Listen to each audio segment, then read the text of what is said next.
Good evening, students. Good evening, everyone. तो हाँ, good evening आस्था. Okay, तो बेटा हम लोगों ने क्या किया था? हम लोगों ने स्टार्ट किया था चैप्टर ऑर्गेनिजम्स एंड पॉपुलेशन. इसका भी एक क्लास खत्म हो गया है, आज दूसरा क्लास है. हमने लास्ट क्लास में सब कुछ खत्म कर लिया था, है ना? तो अब हम लोग कहाँ तक खत्म किए थे बेटा? हमने किए थे एबायोटिक कैरेक्टर्स. ठीक है, एबायोटिक हमने खत्म किया था. तो बायोटिक अभी हमको करना था, वो हम लोग देखेंगे. बायोटिक में क्या आता है? सारे रेगुलेशंस जो भी हम कहते हैं, जिसको रेगुलेटर्स, कन्फर्मर्स, ठीक है, उनका हम लोगों को पढ़ना है. तो एक बार मैं आपको ऐसे दिखा देती हूँ हमने क्या किया था. देखो, एबायोटिक फैक्टर्स हमने किए थे. ओके, एक मिनट मैं आपको दिखाती हूँ.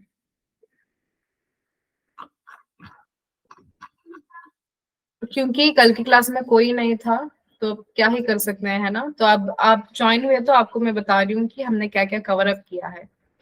ठीक है, तो देखो हम लोगों ने इकोलॉजी के बारे में थोड़ा डिटेल पढ़ा था. फिर हम लोगों ने इकोलॉजी को देखा अच्छे से, फिर ये सब चीजें देखी, बायोम्स के बारे में देखा. ठीक है, so we understood about the biomes. Desert क्या होता है, ग्रासलैंड क्या होता है, टंड्रा रीजन क्या होता है, फिर ट्रॉपिकल फॉरेस्ट क्या होते हैं, रेन फॉरेस्ट, टेम्परेट फॉरेस्ट हो गया, कोनिफरस फॉरेस्ट, फिर आपका ग्राफ. सब चीजें हम लोगों ने देख ली हैं. ओके, ये सब खत्म हो गया है लास्ट क्लास में. फिर major biomes in India. India में कौन से सारे बायोम्स हैं? देखो, डेजर्ट है, ओके, वेस्ट में ये सारी चीजें हुई थी. ओके, फिर ये है tropical rain forest north east में. ओके, फिर ईस्ट में आता है हमारा डेसिडियस फॉरेस्ट, एंड साउथ में आता है कोस्टल एरिया. ओके, जो सारा बीच का साइड होता है, ये कोस्टल एरिया आता है. तो हमारे इंडिया में 4 मेजर बायोम्स हैं. ओके, तो इसके बाद हमने फेवरेबल और अनफेवरेबल चीजें देखी थी. जैसे फेवरेबल में क्या होता है? वाटर ज्यादा होता है. वाटर अगर ज्यादा है तो प्लांट ज्यादा होंगे, अवेलेबिलिटी ऑफ फूड ज्यादा होगा, प्रेसिपिटेशन ज्यादा होगा, बारिश ज्यादा होगी. तो हर चीज फेवरेबल है ऑर्गेनिजम्स को ग्रो करने में. तो इस टाइप के बायोम को हम कहते हैं फेवरेबल बायोम. हार्श क्या है? जहाँ पे पानी नहीं है, जहाँ पे बारिश नहीं होती, जहाँ पे फूड की अवेलेबिलिटी नहीं होती है. तो अगर जब बारिश नहीं है, पानी नहीं है, तो रिप्रोडक्शन भी बहुत मुश्किल हो जाता है. आपको पता है, बहुत सारे ऑर्गेनिजम्स को रिप्रोड्यूस करने के लिए पानी की जरूरत होती है, तो प्रॉब्लमेटिक हो जाता है. तो इनको हम कहते हैं हार्श कंडीशंस, है ना? तो अब देखो हमारे इंडिया में कौन से फेवरेबल कंडीशंस हैं. जैसे valley of flowers in Uttaranchal, north east India हो गया, देन हिली रीजन्स ऑफ नॉर्थ इंडिया, ठीक है, देन साउथ इंडिया. ठीक है, मैं साउथ इंडिया से हूँ, मुझे पता है कैसा है हमारा केरला, कर्नाटक, आंध्र प्रदेश, तमिलनाडु, तेलंगाना. ठीक है, ये सारा साउथ में आता है. तो फेवरेबल कंडीशंस है यहाँ पे. तो हार्श कंडीशंस क्या है देखा था हमने. राजस्थान का डेजर्ट हो गया, rain soaked Meghalaya forest, deep ocean trenches. मैंने बताया था डीप ओशन ट्रेंचेस क्या होते हैं. ऐसे करके ओशन में सडन डेप्थ आ जाता है. Okay, sudden very steep depth. तो इस केसेस में उजाला नहीं पहुंच पाता, ऑक्सीजन की अवेलेबिलिटी कम हो जाती है. तो उस केस में हार्श कंडीशन हो जाते हैं बहुत सारे ओशन के ऑर्गेनिजम्स के लिए. फिर यहाँ पे polar regions, high mountain tops, thermal springs, compost pits. ठीक है, ये सारे हार्श कंडीशंस हैं. तो अब देखो यहाँ पे बायोम्स का मैंने दिखाया था आपको. ये हिमालयाज हो गया, माउंटेन टॉप्स हो गया. ठीक है, देन मेघालय फॉरेस्ट, जहाँ पे 24 घंटे हर सीजन में बारिश होता रहता है. इतना बारिश हो जाए तो वो हार्श हैबिटेट बन जाता है. ठीक है, देन डेजर्ट, ये सारे हार्श हैबिटेट्स हैं. ओके, फिर हमने समझा था नीश क्या है. ठीक है, नीश के बारे में हमने समझा था. फिर कुछ क्वेश्चंस किए थे बेटा, हम लोगों ने कुछ क्वेश्चंस कर लिए थे. फिर एबायोटिक के बारे में जाना था. ठीक है, तो टेम्परेचर कैसा इफेक्ट करता है. ठीक है, तो किधर जाने पे क्या होता है, किस तरीके का टेम्परेचर, ये सारे. Okay, then based on temperature there are 2 types of organisms. तो थर्मल टॉलरेंस ऑर्गेनिजम्स की होती है. यूरिथर्मल जो वाइड रेंज ऑफ टेम्परेचर्स को टॉलरेट कर सकते हैं. स्टेनोथर्मल जो नैरो रेंज ऑफ टेम्परेचर को टॉलरेट कर सकते हैं. जो स्टेनोथर्मल है वो यूजुअली वार्म ब्लडेड होते हैं. ठीक है, तो जो यूरोथर्मल है वो भी वार्म ब्लडेड हो सकते हैं. ठीक है, तो इसके बारे में मैंने आपको एग्जाम्पल दे के कल समझाया था. ये पानी का बताया था मैंने. ठीक है, पानी is again and very important abiotic factor. तो इसमें भी based on the tolerance of salinity, okay, पानी में कितना सलाइन कंटेंट है, कितना नमक की क्वांटिटी है नमक की, उसके हिसाब से भी हमने डिवाइड किया है यूरी हेलाइन एंड स्टीनो हेलाइन। ठीक है, ये भी हमने पढ़ लिया था, कुछ क्वेश्चन सॉल्व किए थे। ठीक है, एंड देन लाइट। तो लाइट कैसे इफेक्ट करती है हमारे डेली रूटीन में, मैंने ये बताया था आपको। ठीक है, फोटो पीरियोडिज्म के बारे में समझाया, फोटोट्रॉफिज्म के बारे में समझाया था, है ना। तो फोटोट्रॉफिज्म क्या है, अफिनिटी है of an organism towards the light. जहां पे लाइट है वहां पे ग्रो होना पसंद करते हैं या फिर ग्रो करना पसंद करते हैं उस डायरेक्शन में। फोटो पीरियोडिज्म क्या है, ये सनलाइट का जो लेंथ है तो उसका ग्रोथ दिखाता है based on the day length. Okay, growth of a plant based on the day length, उसके हिसाब से short day length and long day length plants के बारे में हमने देखा था, कब फ्लावरिंग होती है कब नहीं होती। ठीक है, फिर सॉइल के बारे में हमने देखा था, है ना। तो सॉइल का कॉम्पोजिशन, ग्रेन साइज, फिर aggregation of the soil grain depend करता है कि उसकी वाटर होल्डिंग कैपेसिटी कैसी है, सॉइल की क्वालिटी कैसी है। ठीक है, देन बेंथिक एनिमल्स कौन है, बेंथिक लेयर किसको कहते हैं, टोपोग्राफी क्या कहते हैं, ये सब कुछ हमने डिस्कस कर लिया था। तो अब हम इसका कंटिन्यूएशन कर रहे हैं, ये आज से हम लोग क्लास स्टार्ट कर रहे हैं। Okay, so we are starting from today. चलो, तो percolation and water holding capacity of soil is dependent upon, okay. तो जो सॉइल की क्वालिटी है या फिर परकोलेशन कह लो, परकोलेशन मतलब बेटा जब हम कहते हैं ना soil, soil is a powdery kind of structure, इसमें छोटे छोटे बड़े हर टाइप के ग्रेन साइज होते हैं। तो अब क्या होगा, अब इसके ऊपर आप अगर पानी डालोगे तो वाटर परकोलेट करके नीचे जाएगा ना, तो इसको हम कहते हैं परकोलेशन। तो उसके अलावा वाटर होल्डिंग कैपेसिटी, जब बड़े बड़े पत्थर हैं, बड़े बड़े ग्रेन साइज हैं तो परकोलेशन ज्यादा होता है। अगर छोटा ग्रेन साइज है, एकदम फाइन ग्रेन है, तो वहां पे वाटर होल्डिंग कैपेसिटी बहुत कम होती है। ठीक है, वहां पे कम होती है, और जो छोटे बड़े सारे मिलके होते हैं तो वहां पे वाटर होल्डिंग कैपेसिटी ज्यादा होती है। तो ये सब चीजें मैं आपको बताया था। अब मुझे आप बताइए, soil composition, grain size and aggregation, या फिर all of this. Percolation, water holding capacity of the soil depend on, किस पे डिपेंड करती है बेटा, answer is all of this. ये सारे ही कैरेक्टर्स ठीक है, हमको ये सारे ही देखने को मिलेंगे जिसमें percolation, water holding capacity depend करता है। ठीक है, सॉइल की कॉम्पोजिशन कैसी है, ग्रेन साइज कैसा है, किस टाइप का अग्रीगेशन है, किस रॉक्स का है, किस टाइप सॉइल का अग्रीगेशन हुआ है, ये सारी चीजें। ठीक है, चलो, तो अब हम लोग यहाँ पे क्या देख रहे हैं, we are looking at the responses to abiotic factor. हमने देखा एबायोटिक फैक्टर कौन से हैं, temperature, water, light and soil. तो अब देखेंगे हम ऑर्गेनिजम्स का रिस्पॉन्स कैसा होता है इन एबायोटिक फैक्टर्स को लेके। ठीक है, तो यहाँ पे देखो, एक मिनट बेटा, give me a second.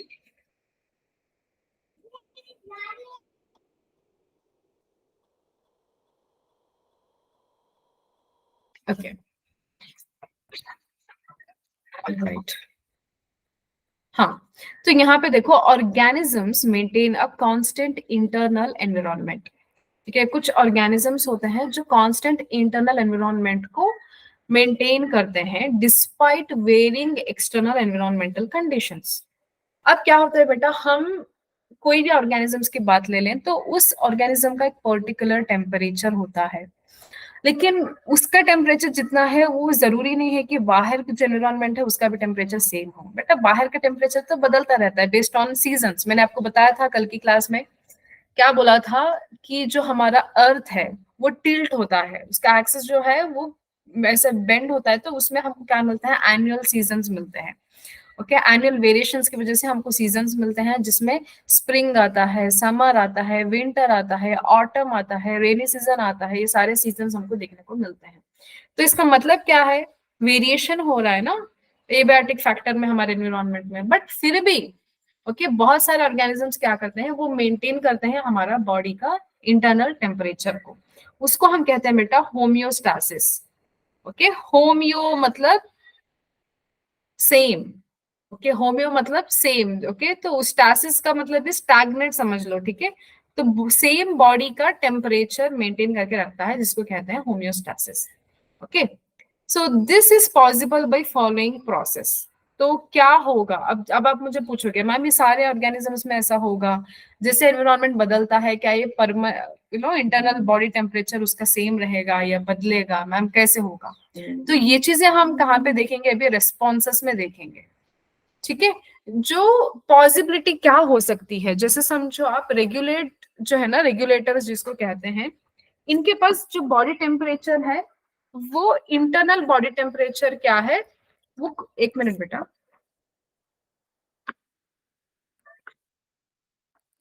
Okay, alright, तो हम कह रहे थे होम्योस्टासिस, अभी हम लोग आगे पढ़ते हैं क्या है, रेगुलेटर्स कौन होते हैं, कन्फर्मर्स क्या है, माइग्रेटन क्या होता है। चलो तो देखो यहाँ पे, the first response to abiotic factor is regulator. Okay, so it is the maintenance of homeostasis by physiological and behavioral means. ठीक है, अब हमारी बॉडी ना पूरी पूरी कोशिश करती है ताकि हम हमारी बॉडी को रेगुलेट कर सकें, हमारी बॉडी की होम्योस्टैसिस को हम मेंटेन कर सकें। होम्योस्टैसिस समझ में आ गया ना बेटा आपको? मतलब इंटरनल बॉडी टेम्परेचर को कांस्टेंट रखना इवन दो बाहर कितना भी वेरिएशन हो जाए। समझ लो आप एंटार्क्टिक रीजन में गए हो, वहां पे -23 डिग्री सेल्सियस है, आपका बॉडी टेम्परेचर है 37 डिग्री सेल्सियस। तो आप 37 डिग्री से अगर आपकी बॉडी -23 होगी तो आप इंस्टेंटली फ्रीज हो गए और मर जाओगे।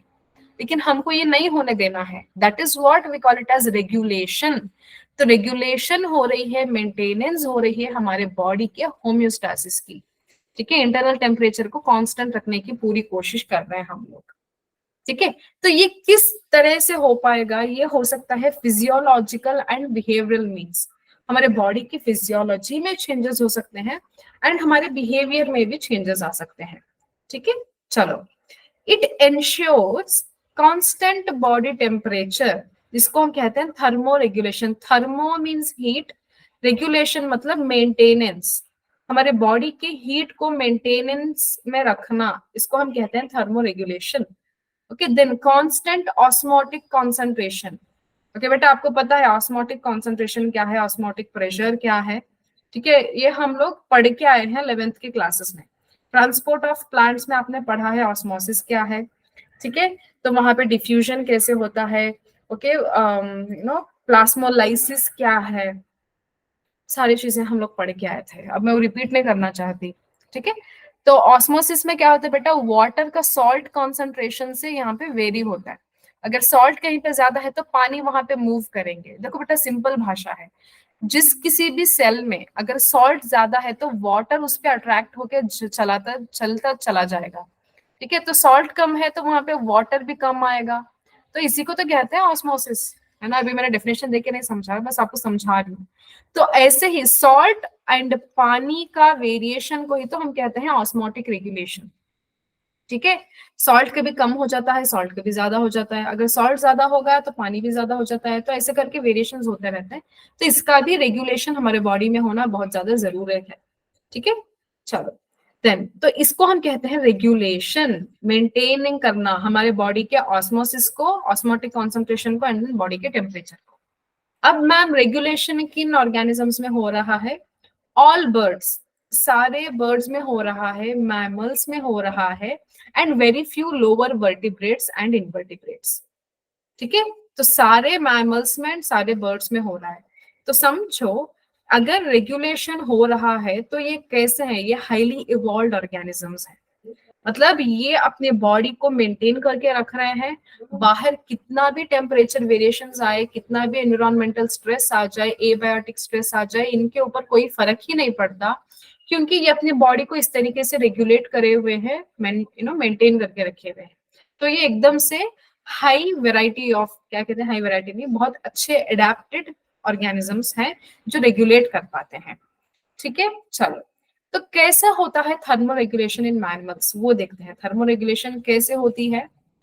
The success of mammals is mainly due to the ability to maintain a constant body temperature. आपको पता है ना, मैमल्स जो है वो हाईली एडेप्टिव एंड, मैंने बोला ना, बहुत ऊपर के कैटेगरी के एनिमल्स हैं। ठीक है, जिनके पास रेगुलेशन हो रहा है तो ये बेस्ट है, ओके, हाईली इवॉल्व है। तो ऐसे इवॉल्व कैसे बने, इतना सक्सेस कैसा मिला मैमल्स को, ताकि इस तरीके से मिला कि अपना एक कांस्टेंट बना के रखे हैं बॉडी टेम्परेचर को। ओके, अब आप मुझे पूछोगे मैम कैसे? देखो, समर्स में क्या होता है, जब आउटसाइड का temperature more than body temperature होता है। ओके, धूप जब होती है बेटा गर्मियों में, हमारा बॉडी का टेम्परेचर 37 डिग्री सेल्सियस है, बाहर समझ लो 40 है, हमारे साउथ इंडिया में आ जाता है बेटा 40, जिस एरिया में मैं हूँ आराम से आता है। ठीक है, तो इस केस में क्या होता है, हमारी बॉडी स्वेट करती है, समझ लो इतना पानी आप निकाल निकाल के ऐसे स्वेट फेंकते रहते हो, है ना। अब ये जो स्वेटिंग होती है ये क्या है, ये एक कूलिंग सिस्टम है हमारी बॉडी के लिए, ताकि हमारा जो बॉडी का टेम्परेचर बढ़ रहा है उसको ठंडा कर सके। ठीक है, तो स्वेटिंग जो है ये कूलिंग सिस्टम है। आपने देखा होगा जब आप रिगरस एक्सरसाइज करते हो, भागते हो, खेलते हो, तो आपकी बॉडी में टेम्परेचर बढ़ जाता है। तो आपकी बॉडी में जब टेम्परेचर बढ़ता है तो उसको काम डाउन करना बॉडी का काम है, वही तो रेगुलेशन है ना। तब वो क्या करेगा, स्वेटिंग करेगा। स्वेटिंग आपकी स्किन पे आएगा, सीबम ग्लैंड से बाहर आएगा, सेबेशियस ग्लैंड से बाहर आएगा, स्किन सेल से बाहर आएगा। तो ये होगा regulation, it happens in summers. अब विंटर में क्या होता है, विंटर में जब हमारा बॉडी टेम्परेचर 37 डिग्री है तो बाहर का कम होता है। समझ लो दिल्ली में बहुत ठंड पड़ती है ना, तो वहां पे समझ लो 10 डिग्री सेल्सियस है, आपका बॉडी टेम्परेचर कितना है, 37 है। अब क्या होगा, आपकी बॉडी शिवर करेगी, ऐसे कांपेगी, हाँ। ओके, तो जब आप ऐसे कांपोगे तो क्या होगा, आपकी बॉडी में हरकत होगी, है ना, ऐसे ऐसे ऐसे करके हरकत होती है। तो इससे क्या होता है, हीट प्रोड्यूस होती है आपकी बॉडी में। ओके, इससे अच्छा ना मैं बताऊं, आप ठंडे एरिया में हो या फिर ठंडे इलाके में हो तो आप उठ के एक्सरसाइज कर लो। ओके, या तो दौड़ लगा लो या तो भाग लो, ऐसे ऐसे जंपिंग जैक्स कर लो, कुछ भी कर लो, तो बॉडी में हीट बन जाती है। अगर आप कहोगे मैम मैं लेजी हूँ, मुझे एक्सरसाइज करना बिल्कुल नहीं पसंद, तो ऐसे लोगों के लिए हमारी बॉडी ने मैकेनिज्म बनाई है विच इज शिवरिंग, ऐसा कांपना ठंड में। ओके, तो इससे क्या होगा, बॉडी टेम्परेचर बढ़ेगी एंड कांस्टेंट होमेस्टासिस मेंटेन होता है। ओके, अब थर्मोरेगुलेशन इज एनर्जेटिकली एक्सपेंसिव। ये क्या है बेटा, ये कुछ एनिमल्स के लिए एक्सपेंसिव हो जाता है, हमारे लिए एक्सपेंसिव नहीं है। क्यों? क्योंकि हम हाईली अवॉर्ड है, हमारे लिए शिवर करना भी कोई बड़ी बात नहीं है, हमारे लिए स्वेट करना भी कोई बड़ी बात नहीं है। लेकिन कुछ ऐसे छोटे एनिमल्स के लिए जो थर्मोरेगुलेशन है ना, ये बहुत महंगा पड़ जाता है। मैम ऐसे क्यों होता है? क्योंकि इनकी जो बॉडी का मास है वो बहुत कम होता है। जैसे समझ लो एक बर्ड है, ओके, जो हम हमिंग बर्ड की एग्जांपल लेते हैं, समझ लो ये कितना है, ये है बेटा कुछ ये समझ लो कुछ 100 ग्राम है। बस एक एग्जांपल ले लूंगी, 100 ग्राम का, ये बहुत छोटा बर्ड होता है बेटा, ओके, 100 ग्राम है। तो इस 100 ग्राम के बर्ड में सरफेस एरिया बहुत ज्यादा है। जब सरफेस एरिया ज्यादा होती है तो हीट जो है उसके बॉडी से बहुत जल्दी लूज हो जाता है, बाहर हीट निकल जाती है। ओके, तो अब इसमें प्रॉब्लम क्या होता है, इसका मास कम है, वॉल्यूम कम है, लेकिन सरफेस एरिया बड़ा है। तो ये कितना भी बेचारा थर्मोरेगुलेट करता रहे, इसकी बॉडी में मेंटेनेंस ही नहीं हो पाता। इसीलिए क्या होता है ना, तो ऐसे बर्ड्स क्या हैं आपको बहुत कम देखने मिलते हैं पोलर रीजन्स में। पोलर मतलब tundra, okay, tundra, arctic antarctic region जिस टंड्रा होते हैं। ओके, तो वहां पे आपको बिल्कुल स्मॉल एनिमल्स देखने को नहीं मिलते, बहुत रेयर मिलते हैं। क्यों? क्योंकि उनका सरफेस एरिया बड़ा है, depending on their volume and size, mass. तो यहाँ पे देख लो, श्रीव्स हो गए, हमिंग बर्ड्स हो गए, they have a larger surface area related to their volume, so they lose their body heat very fast when it is cold outside. Then they have to expend much energy to generate body heat. बेचारा इतू सा जान कितनी heat produce करेगा, कितनी energy produce करेगा, करते करते बेचारा एक दिन मर ही जाता है। तो इसीलिए आपको ऐसे ऑर्गेनिजम्स और या फिर ऐसे बर्ड्स या श्रीव्स हो, हमिंग बर्ड हो, ये कोल्डर रीजन्स में बिल्कुल देखने नहीं मिलते। ठीक है, तो ये हो गया, आपको एक एग्जाम्पल याद रखना है। ठीक है, तो मैमल्स और ऑल बर्ड्स तो हैं, बर्ड्स में रेगुलेशन होती है बेटा, सारे बर्ड्स में, सारे मैमल्स में, बट कुछ बर्ड्स में देखो ऐसा केस हो जाता है, तो रेयर ही देखने मिलते हैं ठंडे इलाके में। ओके, तो ये मैंने आपको लास्ट क्लास में समझाया था cold blooded and warm blooded के बारे में, फिर भी मैंने इसको रखा है ताकि आपको थोड़ा डिटेल में इंफॉर्मेशन दूं मैं। तो बेटा organisms are divided into two main groups, दो मेन ग्रुप्स में डिवाइड किए हैं बेस्ड ऑन थर्मोरेगुलेशन। थर्मोरेगुलेशन की बेस पे हमने ऑर्गेनिजम्स को दो टाइप में डिवाइड किए हैं। एक है पोइकिलोथर्म्स जिसको हम कोल्ड ब्लडेड कहते हैं, दूसरा है होमियोथर्म्स जिसको हम वार्म ब्लडेड एनिमल्स कहते हैं। ठीक है। तो कोल्ड ब्लडेड कौन है? These organisms who can not change their temperature according to environment, like fishes, amphibians, reptiles. ठीक है, मतलब इनके बॉडी में ऐसा मैकेनिज्म नहीं है, इनके पास थर्मोरेगुलेशन बिल्कुल नहीं है, होमियोस्टेसिस मेंटेन नहीं कर पाते। ठीक है, तो ये अल्टीमेटली क्या हो जाते हैं, अगर ऐसे कोल्ड ब्लडेड एनिमल्स एकदम से हार्श एनवायरनमेंट में चले जाएंगे तो बेचारे मर ही जाएंगे। ठीक है, बट हम ह्यूमंस, हम ऐसे नहीं है बेटा, हम वार्म ब्लडेड हैं। ठीक है, तो क्या होता है यहाँ पे, हम ऐसे ऑर्गेनिजम्स हैं जो हमारे बॉडी टेम्परेचर को मेंटेन करते हैं, जैसे बर्ड्स एंड मैमल्स। हम किस में आते हैं? हम मैमल्स में आते हैं ना बेटा, we come in under mammals. I hope आपको एनिमल किंगडम जो आपने पढ़ा था वो याद है। ठीक है, तो हम मैमल्स में आते हैं, तो हम कौन है? हम वार्म ब्लडेड हैं। हमारी बॉडी में होम्योस्टेसिस होता है, हमारा इंटरनल टेम्परेचर मेंटेन होता है। ठीक है, चलो। तो अब यहाँ पे देख लो, modern classification of animals based on heat transfer. तो हीट ट्रांसफर के ऊपर भी हमने मॉडर्न क्लासिफिकेशन किया है एनिमल्स का। ये यूजुअली आपके सिलेबस में नहीं पूछा जाता, फिर भी मैंने दे दिया है। ओके, तो एक्टोथर्म्स, एंडोथर्म्स एंड हेटेरोथर्म्स। तो यहाँ पे क्या है बेटा, those organisms which take heat from outside, like fish, amphibians, reptiles and invertebrates. जो एक्टोथर्म है वो बाहर से हीट लेते हैं। मतलब क्यों लेते हैं? क्योंकि कोल्ड ब्लडेड है बेटा, इनके अंदर खुद का हीट जनरेट करने की कैपेसिटी नहीं है, होम्योस्टेसिस करने की कैपेसिटी नहीं है, तो ये क्या करते हैं, बाहर की हीट के ऊपर डिपेंड हो जाते हैं। तो इनको हम कहते हैं एक्टोथर्म्स। एंडोथर्म्स कौन से हैं? These organisms which take heat from inside, like mammals, जो हम हैं। अगर हमको ठंड लग रही है तो हम क्या करेंगे, हमारा बॉडी का जो टेम्परेचर है उससे हम हीट ले लेते हैं, उससे हमारी बॉडी में गर्मी बनी रहती है, तो हम एंडोथर्म्स हैं। Okay, to be precise and specific, हम ह्यूमंस वार्म ब्लडेड हैं और एंडोथर्म्स हैं। ठीक है, then coming to heterotherms, those organisms which take heat from inside body, but body temperature change। ये तो बेचारे पता नहीं ये क्यों इतना कंफ्यूज रहते हैं। देखो बेटा, ये इनसाइड से तो लेते हैं, ठीक है, बॉडी की जो इंटरनल हीट है उससे ये लेते हैं। ओके, हीट को लेते हैं फ्रॉम अंदर, अंदर से, लेकिन बॉडी टेम्परेचर को चेंज ही नहीं कर पाते। तो फायदा क्या हुआ भाई? कुछ भी नहीं, बेचारे अल्टीमेटली मर जाते हैं। ठीक है, examples are like bat and humming birds. ठीक है, तो इतना आप याद रखो, ये एक्स्ट्रा इन्फॉर्मेशन है आपके एनसीईआरटी में नहीं है, बट फिर भी मैंने दिया, आपको याद रखिएगा। ठीक है, पॉय किलो कोल्ड ब्लडेड जो चेंज नहीं करते अपने बॉडी टेम्परेचर को, इवेंचुअली मर जाते हैं। हम होम्योथर्म्स और वार्म ब्लडेड हम हैं ह्यूमंस, हम हमारी बॉडी को मेंटेन करके रखते हैं। Okay, now coming to conform. Okay, conform, तो ये भी एक टाइप का रिस्पॉन्स है। तो यहाँ पे क्या हो रहा है, 99% of animals and nearly all plants can not maintain constant internal environment. मैंने बोला ना, सारे ऑर्गेनिजम्स के बस की बात नहीं है भाई रेगुलेशन करना, thermo regulation and osmotic regulation करना। सिर्फ हाईली इवॉल्व ऑर्गेनिजम्स कर सकते हैं, जैसे मैमल्स एंड बर्ड्स। ठीक है, तो अब 99% एनिमल्स तो नहीं करते मेंटेन, तो फिर मैम इनका क्या, कैसे बनेगा, कैसे होगा इनका, देखते हैं। ठीक है, their body temperature and osmotic concentration change with their surrounding conditions, they are called as conformers.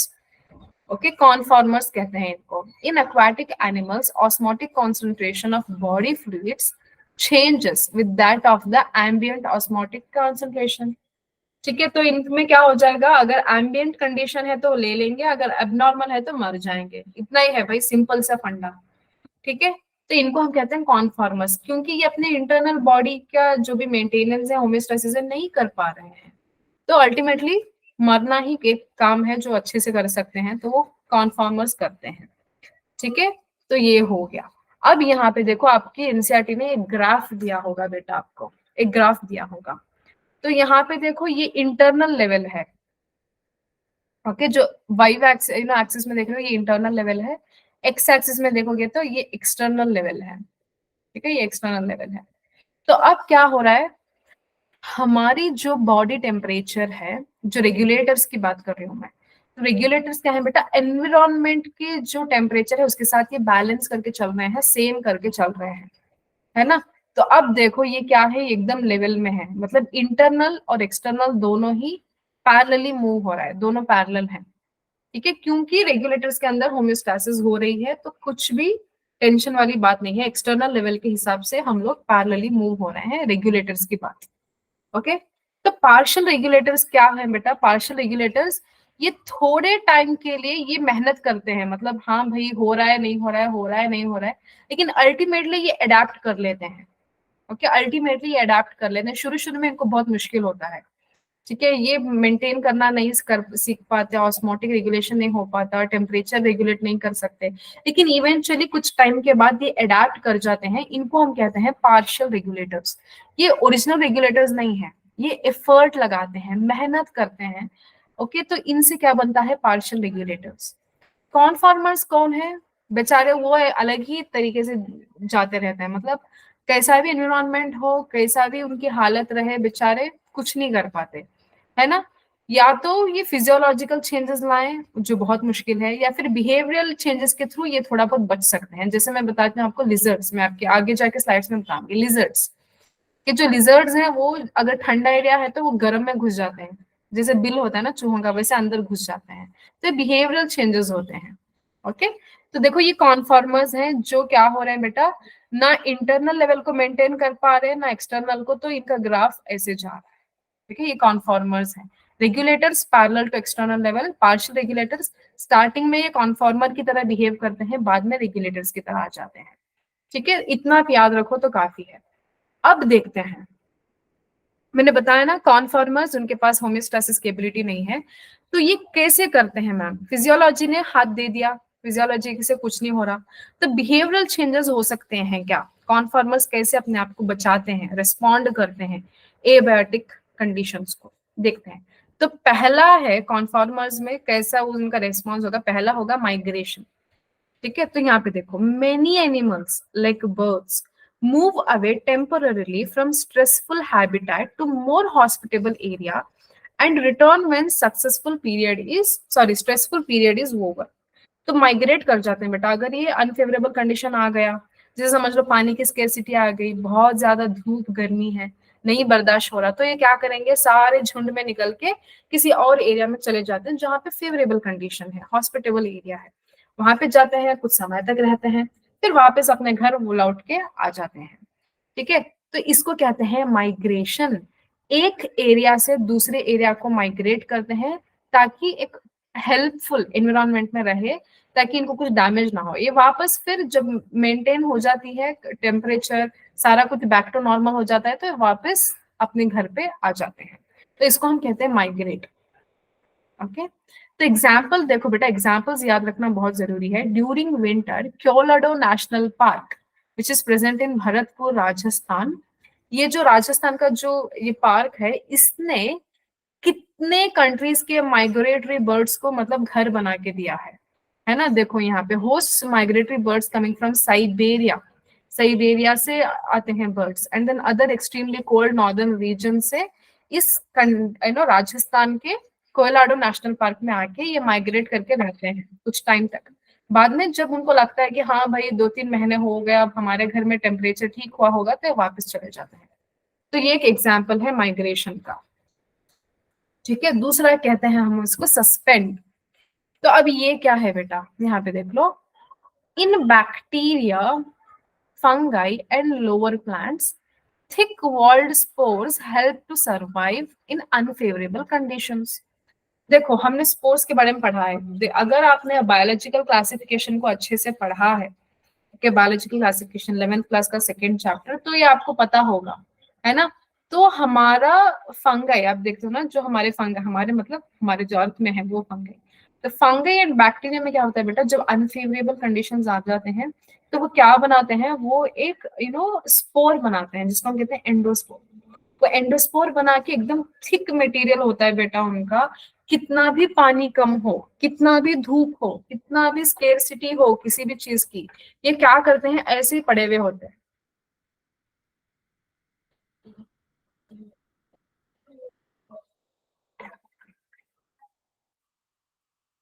Okay, बिल्कुल ही कुछ नहीं कर पाते, बस ऐसे सस्पेंड हो जाते हैं, सस्पेंड मतलब क्या, ऐसे ही रह जाना, ठीक है। तो अब ये क्या करेंगे, जब फेवरेबल कंडीशंस आएंगे ये जर्मिनेट होके फंगाई, फिर फंगल हाइफे देगा, माइसीलियम देगा, बैक्टीरिया ग्रो करेगा कॉलोनीज में, प्लांट्स जो है वो जर्मिनेट हो गए, सीड से प्लांट बनेगा।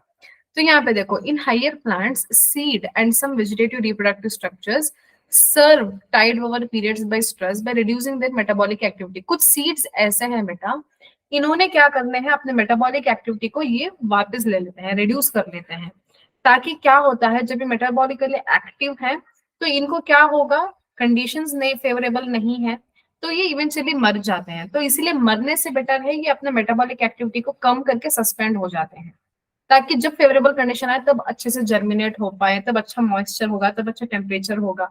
तो इन सीड्स को बेटा हम कहते हैं सस्पेंडेड सीड्स, या फिर क्या कहते हैं जो क्या कहते हैं, अच्छे वक्त आने का इंतजार कर रहे हैं, ऐसे सीड्स, ठीक है। तो ये भी होता है, हायर प्लांट्स में सीड होता है, बाकी में बैक्टीरिया फंगई, लोअर प्लांट्स में स्पोर्स का फॉर्मेशन होता है।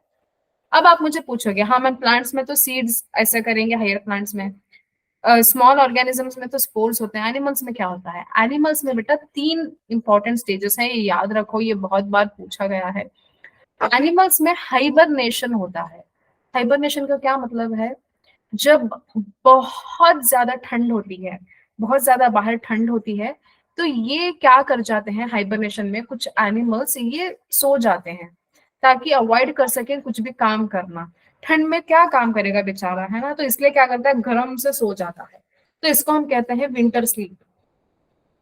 ओके, इसको हम कहते हैं विंटर स्लीप, इसको कहते हैं हाइबरनेशन में चला जाना। एस्टिवेशन कब होता है, ये होता है समर स्लीप, इसको हम कहते हैं समर स्लीप, मतलब बहुत ज्यादा सराउंडिंग में धूप आ गई, गर्मी आ गई, तो इस केस में कुछ एनिमल्स क्या कर जाएंगे, ये सो जाएंगे, ताकि इनको ख्याल ना हो हाँ भी हम समर में हैं, मेहनत करनी पड़ रही है, कुछ नहीं, बस सस्पेंड होकर ऐसे सो जाते हैं।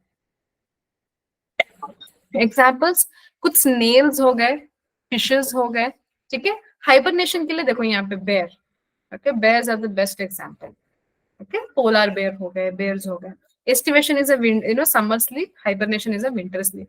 देन डायापॉज, तो डायापॉज किसमें होती है, डायापॉज it happens in a zooplanktons like in lakes and Pond's.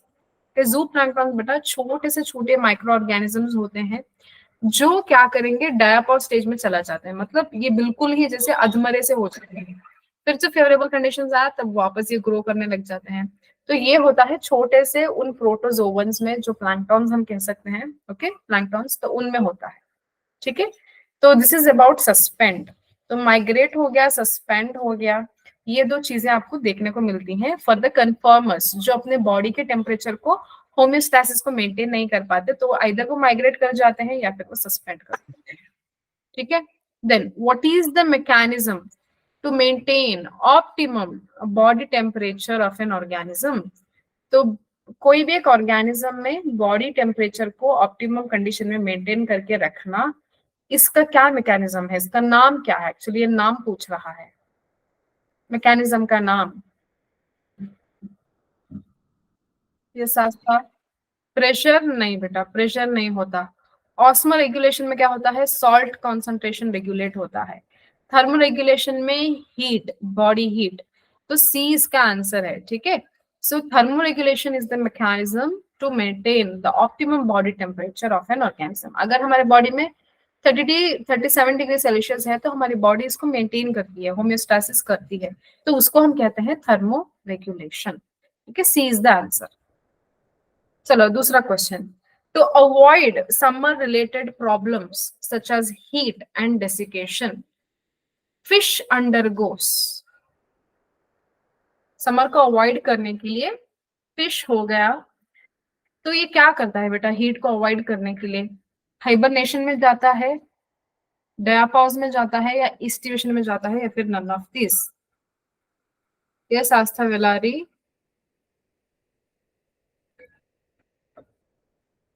कुछ तो लिखो बेटा चैट बॉक्स में, ताकि मुझे पता चले आप सुन रहे हो, वरना मैं ऐसे समझूंगी हाँ भाई इस बच्चे ने क्लास को ऑन किया और पता नहीं क्या कर रहे हैं।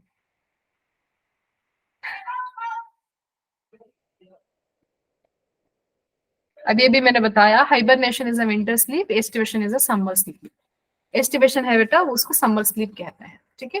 तो अब हम देखते हैं एडेप्टेशंस।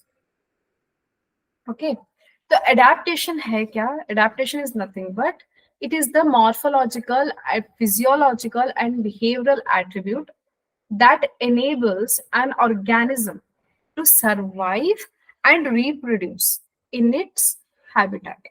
तो क्या होता है बेटा, कोई भी एक ऑर्गेनिज्म ना खुद की बॉडी को मॉडिफाई करता है, अडेप्ट करता है, ताकि वो उस एनवायरमेंट में सरवाइव कर सके और रिप्रोड्यूस कर सके। ठीक है, मैं आपको एक एग्जांपल देती हूँ। मैं अभी साउथ इंडिया में हूँ। साउथ इंडिया में यूजुअली देखो 30 से 35 डिग्री सेल्सियस कॉमन है। इतनी गर्मी में बर्दाश्त कर सकती हूँ, 40 तक भी हाँ भाई, एसी में पानी बार बार नहा के कपड़े बदल के फ्रेश होके मेंटेन हो सकता है।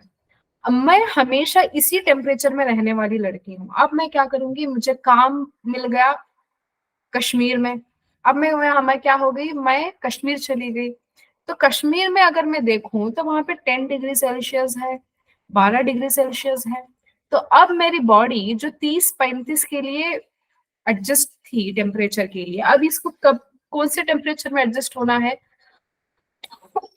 10 degree Celsius and 12 degree Celsius को एडजस्ट होना है ना। तो इस एडजस्टमेंट को हम कहते हैं एडेप्टेशन। क्यों? क्योंकि सरवाइव करना है ना भाई, जिंदा रहना है, जिंदा भी रहना है, आगे अपना वंश भी बढ़ाना है, तो इसको रिप्रोड्यूस एंड सर्वाइवल के लिए हमारे बॉडी में चेंजेस हो रहे हैं, इसको हम कहते हैं एडेप्टेशन। वो आइदर मॉर्फोलॉजिकल हो सकते हैं, मतलब देखने के लिए भी आपको पता चलेगा हाँ भी चेंज हुआ है, मॉर्फोलॉजिकल हो सकता है, फिजियोलॉजिकल हो सकता है, बॉडी के अंदर चेंजेस हो सकते हैं, and then behavioural attributes. Okay, behaviour में जैसे बार बार मैं यहाँ पे पानी नहा रही थी, वहां पे पानी नहाना छोड़ दिया कश्मीर में, या फिर 2-3 स्वेटर पहन के रहती हूँ, this is our behavioural attributes. ठीक है, तो ये सारे चेंजेस आते हैं कोई ऑर्गेनिज्म में, तो इसको कहते हैं एडेप्टेशन। ओके, तो many adaptations have evolved over a long evolutionary time and are genetically fixed। तो बहुत सारे टाइम से ये एवोल्यूशन होते आए हैं, एंड कुछ तो जेनेटिकली फिक्स्ड भी है। तो यहाँ पे देख लो, एक एग्जांपल आपकी एनसीईआरटी ने दिया है, adaptations of kangaroo rat in North American deserts. ठीक है, नॉर्थ अमेरिकन डिजर्ट्स में ये कंगरू रैट्स होते हैं, इन्होंने वहां पे अडेप्ट किया है। इन्होंने क्या करते हैं, जो इंटरनल फैट ऑक्सीडेशन है, it gives water as by product if there is no external source of water. तो डिजर्ट में आपको पता है पानी ही नहीं मिलता है ना, स्केर्सिटी ऑफ वाटर होती है। तो उस कंडीशन में ये जो कांगरू रैट है, ये इंटरनल फैट ऑक्सीडेशन से पानी लेता है, अपने बॉडी से जो फैट ऑक्सीडेशन होता है तो उससे पानी लेके, वो पानी का सोर्स है इसका, क्योंकि बाहर पानी नहीं है एनवायरमेंट में, तो क्या ही करेगा ये। Then ability to concentrate urine so that minimal volume of water is used to remove excretory products. ठीक है, अगर हम गर्मियों में हैं तो क्या होता है बेटा, अगर गर्मियों में है तो आप देखोगे कम यूरिन एक्सक्रीट होगा, वही सर्दियों में बार बार यूरिनेशन होता है। तो this are all physiological changes. अब देखते हैं हम अडेप्टेशंस कैसे होते हैं डेजर्ट प्लांट्स में। ओके, डेजर्ट में कैसी कंडीशन होती है, water availability is very less, temperature is very high. ठीक है, तो अब क्या हो सकता है, जब पानी कम है, टेम्परेचर ज्यादा है, तो यूजुअल प्लांट्स जो आप मेसोफाइटिक प्लांट्स देखते हो, उनमें क्या होगा, लीफ से ट्रांसपिरेशन हो जाएगा, सारा वाटर एवापोरेट हो जाएगा, प्लांट की फिजियोलॉजी के लिए पानी नहीं बचेगा। तो ट्रांसपिरेशन को अवॉइड करने के लिए, स्टोमेटा जो है वो संकन हो जाता है, ऐसे सिकुड़ जाता है, sunken stomata to minimise the water loss. Then presence of thick cuticle on leaf surface, क्योंकि ताकि एवापोरेशन में ना चला जाए पानी, तो इसके लिए थिक क्यूटिकल होता है, संकन स्टोमेटा होता है। देन कैम फोटोसिंथेटिक पाथवे होता है which enables the stomata to remain close during day. अगर डे के टाइम पे स्टोमेटा ओपन है तो ट्रांसपिरेशन होगा, अगेन वाटर लॉस। तो कैम प्लांट्स में क्या होता है, जो डिजर्ट में रहते हैं, इनका जो स्टोमेटा है वो दिन में बंद होता है, डे टाइम में बंद होता है, रात में खुला हुआ होता है। तो इससे क्या होगा, ट्रांसपिरेशन अवॉइड होगा। Desert plants like Opuntia have no leaves, इनके पास लीव्स नहीं होते, बिल्कुल रिड्यूस्ड होते हैं, या फिर स्पाइन्स या थॉर्न्स में कन्वर्ट हो जाते हैं, ताकि फोटोसिंथेसिस, ताकि जो ट्रांसपिरेशन है वो कम हो पाए एंड वाटर एवापोरेशन कम हो जाए। अब आप मुझे पूछोगे मैम लीव्स नहीं है तो फोटोसिंथेसिस कैसे होंगे? फोटोसिंथेसिस करने के लिए जो स्टेम है उसमें फोटोसिंथेटिक पिगमेंट्स होते हैं, क्लोरोफिल प्रेजेंट होता है एंड क्लोरोप्लास्ट प्रेजेंट होता है, तो स्टेम्स जो है वो फोटोसिंथेसिस करते हैं। लीव्स बहुत ज्यादा रिड्यूस हो जाते हैं स्पाइन्स में। Okay, example would be aloe vera, best example aloe vera, Opuntia, ठीक है, ये सारे एग्जाम्पल्स हैं। तो डिजर्ट के अडेप्टेशन। अब हम देखते हैं बेटा अडेप्टेशन ऑफ मैमल्स। मैमल्स में कैसे अडेप्टेशन हो रहा है? Mammals from colder climates have shorter ears and limbs to reduce heat. Okay, so mammals जो कोल्डर एरियाज में रहते हैं, जैसे टंड्रा रीजन में हो गया, ओके, जैसे अंटार्कटिक या फिर आर्कटिक रीजन में, तो इन कोल्ड कंडीशंस में क्या होता है, इन कोल्ड कंडीशंस में so mammals from colder climates have shorter ears, मतलब कान बहुत छोटे होते हैं, एंड लिम्स तो बिल्कुल रिड्यूस्ड, लिम्स मतलब ना के बराबर होते हैं, बिल्कुल रिड्यूस्ड, ताकि हीट लॉस को वो प्रिवेंट कर सके, क्योंकि छोटे छोटे पैर होते हैं, छोटे छोटे कान होते हैं, और कोल्डर एरियाज में ऐसे होते हैं। तो इसको हमने कह दिया बेटा एलेन्स रूल, इसको एलेन्स रूल भी कहते हैं, मतलब कान और इसके जो लिम्स हैं ये बहुत ज्यादा रिड्यूस्ड होता है ताकि हीट लॉस को प्रिवेंट कर सके, इसको एलेन्स रूल भी कहते हैं, ठीक है। Then aquatic mammals like seal have a very thick layer of fat। Okay, यहाँ पे दिख रहा है सील, ये हमारी प्यार इसी सील है, बैठी हुई है, ओके, या सोई हुई है पता नहीं।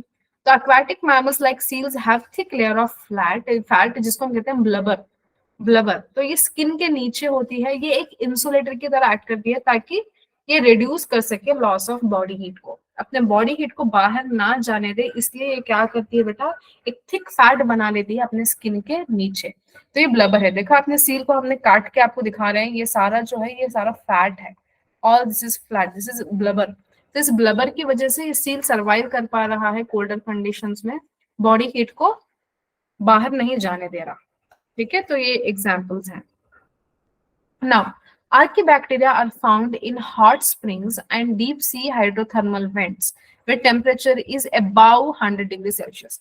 तो 100 डिग्री सेल्सियस हो सकता है या फिर उसके ऊपर भी हो सकता है, तो वहां पे आपको मिल जाएंगे, कौन मिल जाएंगे, आर्कीबैक्टीरिया। आर्कीबैक्टीरिया वहां पे आपको मिलेंगे हॉट स्प्रिंग्स में, हाइड्रोथर्मल वेंट्स में, ठीक है। Then many fishes thrive in antarctic waters with the temperature below 0 degree. वहां पे भी होते हैं बेटा कुछ, जहाँ पे 0 डिग्री के नीचे है वहां पे भी रहते हैं कुछ, ठीक है। Then many marine invertebrates and fishes live at great depths in ocean where the pressure is 100 times the normal atmospheric pressure, ठीक है। तो नॉर्मल एटमॉस्फेरिक प्रेशर से भी कम है तो भी यहाँ पे काम चल रहा है, वहां पे भी आपको ऑर्गेनिजम्स को देखने को मिलेंगे, ठीक है। बस ये थोड़ा आपको देखने को मैंने बताया एडेप्टेशंस।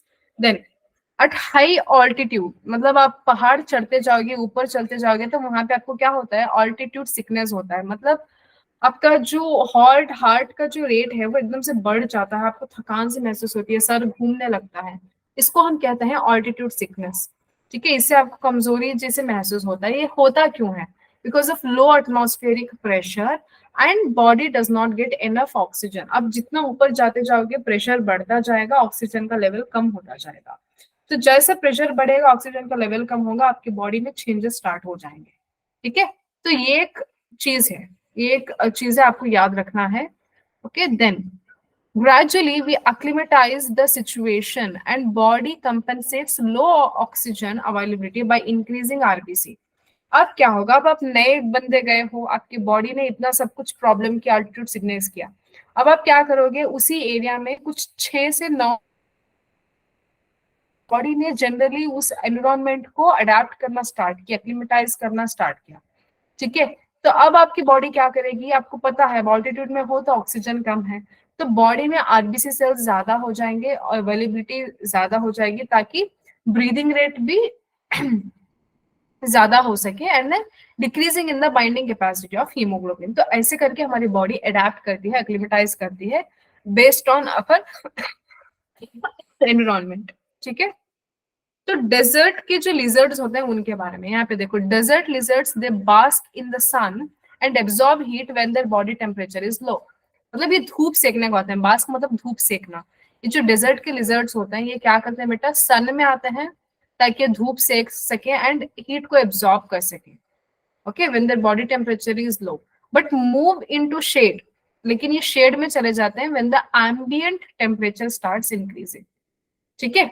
अब जब टेम्परेचर एकदम से बढ़ता चला गया, समझ लो एकदम इसकी कंट्रोल से बाहर चला गया, तभी क्या करेगा, शेड में जाएगा, जैसे पत्थर के नीचे हो गया, कहीं पे भी एक बिल्डिंग के नीचे, कहीं पे भी मतलब, ठीक है, शेड में चला जाता है।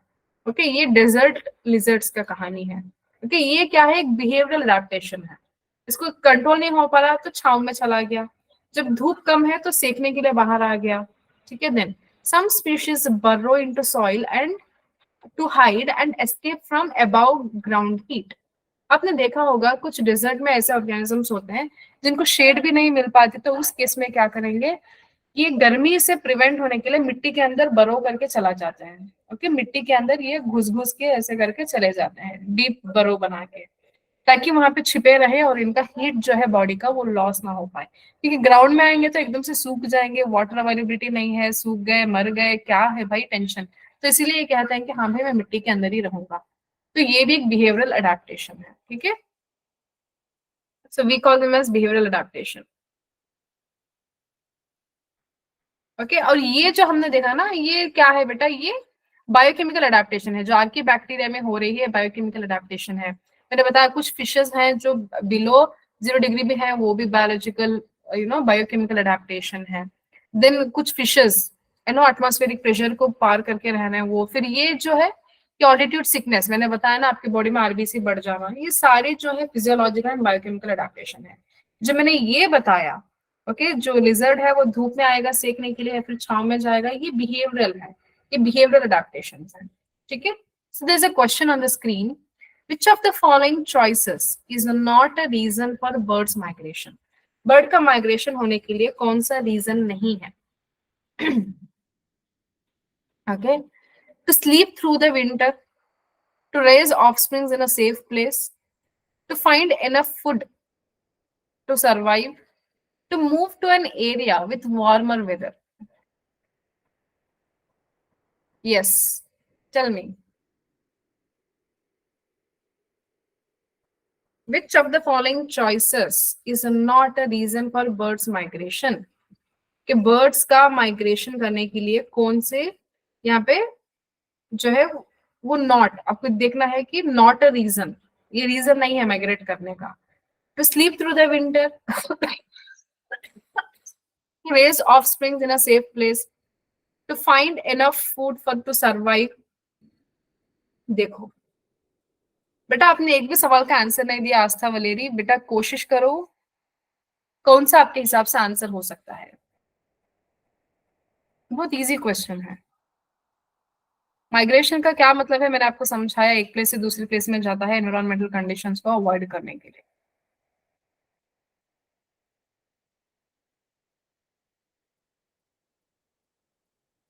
ओके चलो हम लोग आगे बढ़ते हैं। तो we'll come to the population, तो पॉपुलेशन पढ़ेंगे अभी बेटा, हम लोग ये नेक्स्ट क्लास में पढ़ेंगे क्योंकि अभी टाइम हो गया है, तो ऑलमोस्ट 50 है। Okay, so will study the population from next class, अगले क्लास से हम लोग इसको पढ़ेंगे, ठीक है। So that's all for today's class, thank you for joining. अगर कुछ डाउट्स है तो आप पूछ सकते हो, ठीक है, कुछ भी डाउट्स है तो पूछ सकते हो, otherwise you are good to go, you can leave.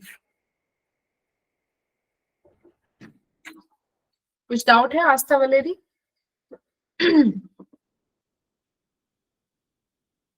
नहीं, ओके, ओके बेटा, थैंक यू फॉर ज्वाइनिंग।